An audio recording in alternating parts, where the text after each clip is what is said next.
शांति और सद्भाव पाओ पवित्र राम नारायण राम मंत्र के साथ। राम नारायण राम मंत्र एक शक्तिशाली आध्यात्मिक साधन है जो दिव्य ऊर्जा से गूंजता है। इस मंत्र का जाप करने से मन शांत होता है और आपको उच्च चेतना से जोड़ता है। राम नारायण राम का हर शब्द गहरा आध्यात्मिक अर्थ रखता है। राम भगवान राम की उपस्थिति का आह्वान करता है, जो शक्ति और सदाचार का प्रतीक है। नारायण हम सभी के भीतर मौजूद अनंत दिव्य उपस्थिति का प्रतिनिधित्व करता है। इस मंत्र का जाप करने से आपकी आंतरिक दुनिया बदल सकती है, जिससे शांति, स्पष्टता और ब्रह्मांड के साथ एकता का एहसास होता है। चाहे आप शांति चाहते हो या आध्यात्मिक जागृति, राम नारायण राम मंत्र आपकी यात्रा में एक मार्गदर्शक प्रकाश है। तो गहरी सांस लें और इस पवित्र मंत्र के कंपन को अपनी आत्मा में भरने दें। इस जादू को अपनाएं और अपनी आत्मा को ऊपर उठाएं। नमस्ते। नमस्कार, बहुत बहुत स्वागत है आप सभी का हमारे विशेष, हमारे खास महत्वपूर्ण कार्यक्रम राम नारायण राम में। मैं आप सभी के साथ कंचन। राम नारायण राम, 3 शब्दों का साउंड एनर्जी का एक बेहतरीन कार्यक्रम। एक ऐसा कार्यक्रम जिसके माध्यम से आपके जीवन में खुशियाँ आती हैं, पैसा आता है, तरक्की आती है, समृद्धि आती है, सुख आता है, आपको बहुत अच्छा लगता है।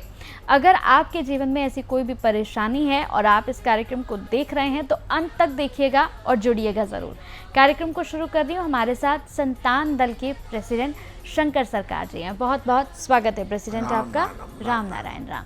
तो कार्यक्रम को शुरू कर रही हूँ दर्शकों। और प्रेसिडेंट, आज मेरा प्रश्न है आपसे, मैन मेड चीज़ों की अक्सर आप बात करते हैं, मैन मेड चीज़ों को आप बिल्कुल पसंद नहीं करते हैं। आप हमेशा कहते हैं कि मैन मेड चीज़ों को अलग मत रखिए, उनको फेंक दीजिए, उनको बिल्कुल जड़ से उखाड़ दीजिए।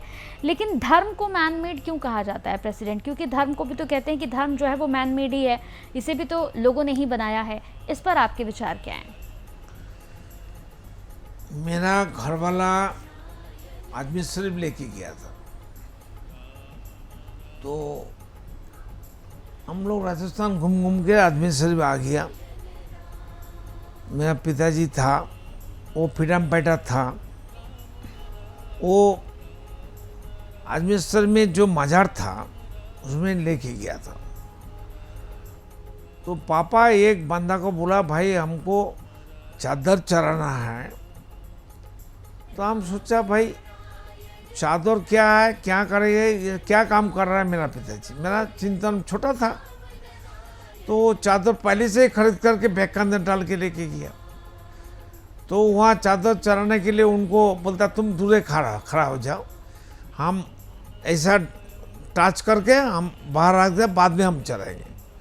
पिताजी बोलते, नहीं हम पूरा पैसा देंगे, आपको कितना पैसा चाहिए, मैं खुद हाथ से चढ़ाएंगे। तो उस टाइम कम से कम 40 साल 45 साल पहले की बात है, नहीं 50 साल हो गया। तो 2000 रुपया दिया उस टाइम में। तो अब पिताजी, मेरा माताजी एक तरफ, पिताजी एक तरफ, माताजी पकड़ लिया और वहाँ का कुछ बंदा दोनों तरफ पकड़ के माजार को चादर चढ़ाया।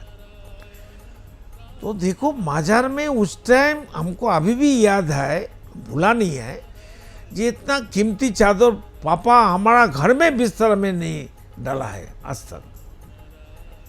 उस टाइम हमारा ख्याल में अभी वो चादर का कीमत तो 50,000 हो जाएगा कि लाख रुपया हो जाएगा। इतना कीमती, सबसे कीमती चादर बड़ा बाजार से लेके आया, चितपुर से। और एक मुस्लिम हमारा कारीगर था, उन्हें मैनेजर टाइप का, हमारा आड़तदारी था बड़ा बाजार में, होलसेल का बिजनेस। वो पापा को लेके गया और चादर लेके आया। तो चादर चढ़ाने के लिए, अल्लाह का पास जाने के लिए, अल्लाह का पास तो जाने नहीं सीखा, वो मजार तक कोई बंदा का है। तो हम बाद में जब हमारा धर्म के लिए हम चिंतन करना शुरू कर दिया, हम कुरान में कहाँ भी नहीं लिखा है मजार होना चाहिए कि मजार में चादर चढ़ाना चाहिए।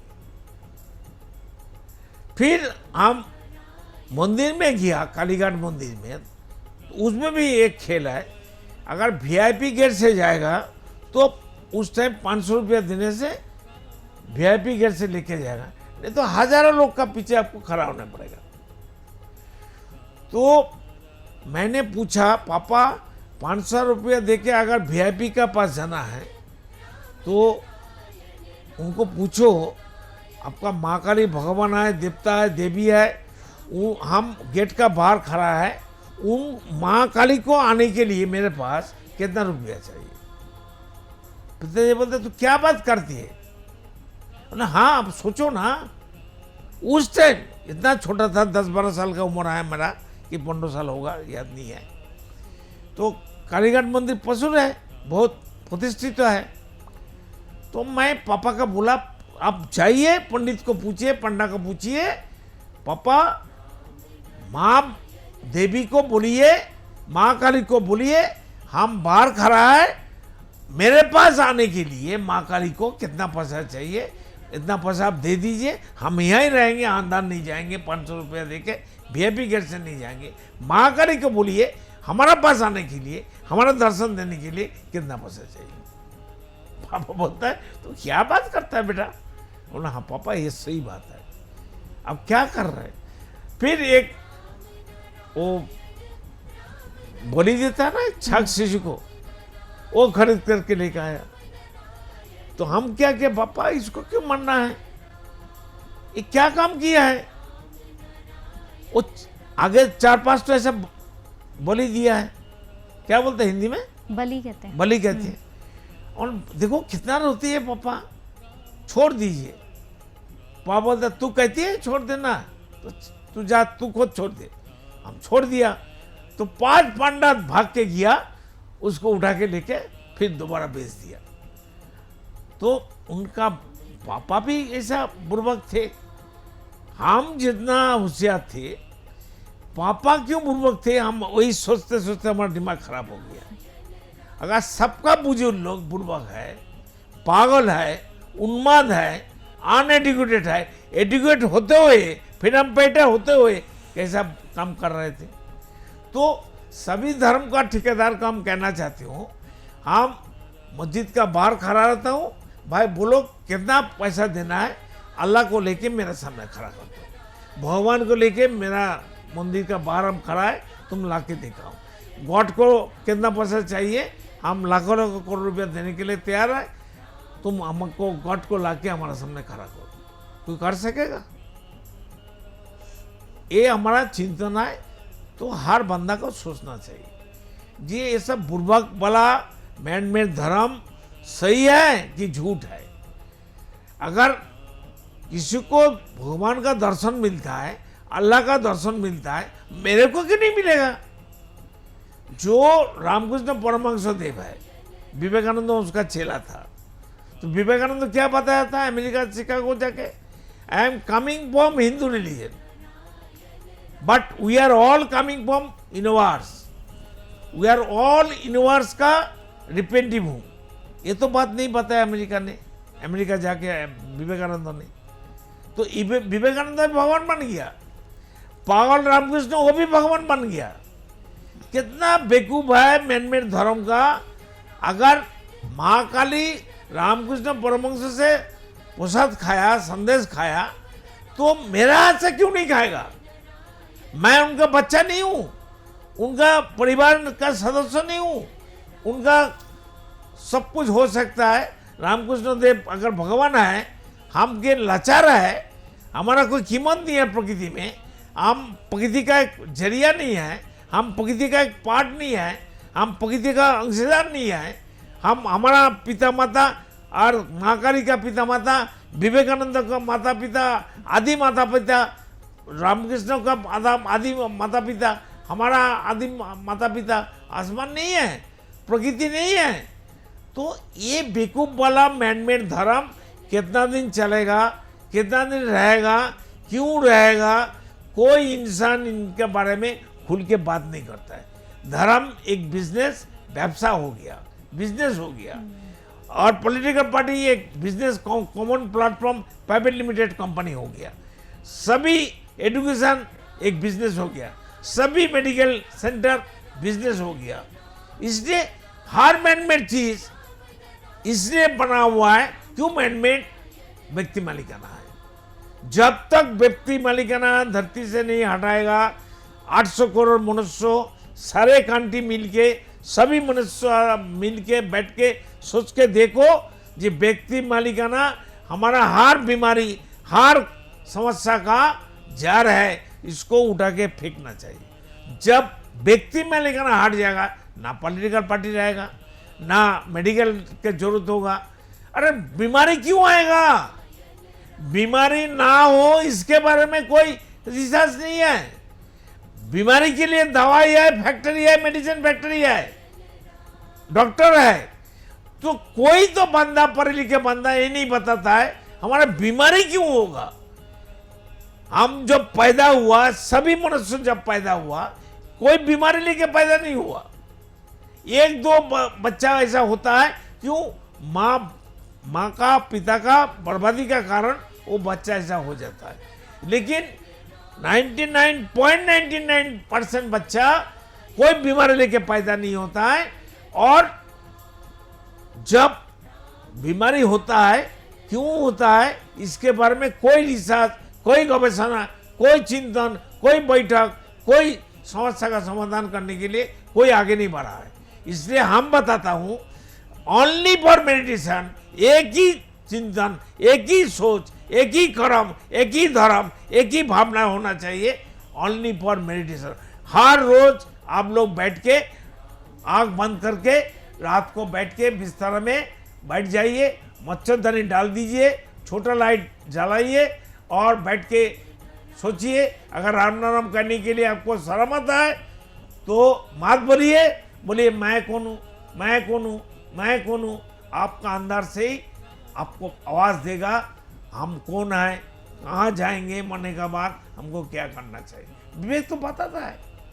इसलिए अगर वो भी नहीं करना चाहते हो, बोलो वहाँ वहाँ वहाँ, ये भी तो कर सकता है।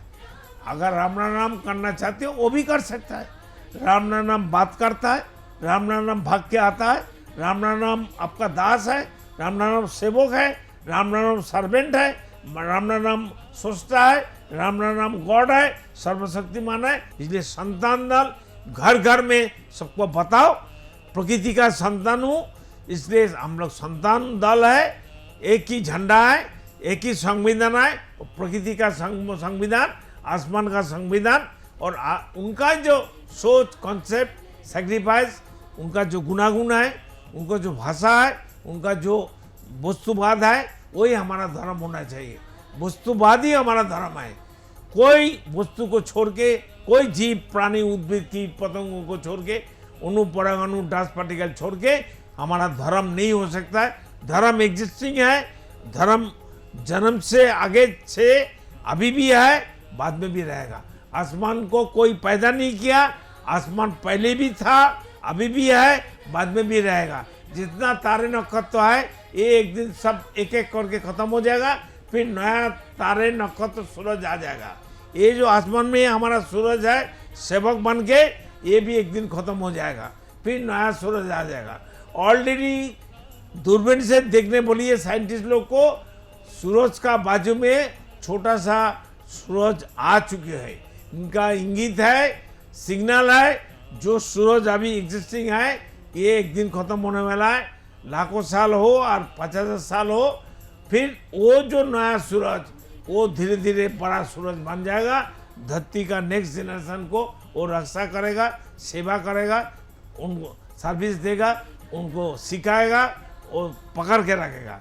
इसलिए प्रकृति को छोड़ के ना कोई धर्म हो सकता है, ना कर्म हो सकता है, ना चिंतन हो सकता है, ना सोच हो सकता है, ना साधना हो सकता है, ना हमारा खान पान हो सकता है। इसलिए नेचर बेस्ड हर चीज़ होना चाहिए। प्रकृति हमारा माता पिता है, आसमान हमारा माता पिता है, राम नाम हमारा आदि पिता माता है। तो उनको याद करो, सैल्यूट करो, दिल में बसाओ, दिल में प्रतिष्ठित करो। कोई धर्म का ऊपर भय भीति नहीं होना चाहिए। भय है तो तुम्हारा विवेक को भय करो, खुद को भय करो। हम बुरा काम नहीं करेंगे, अच्छा काम करेंगे।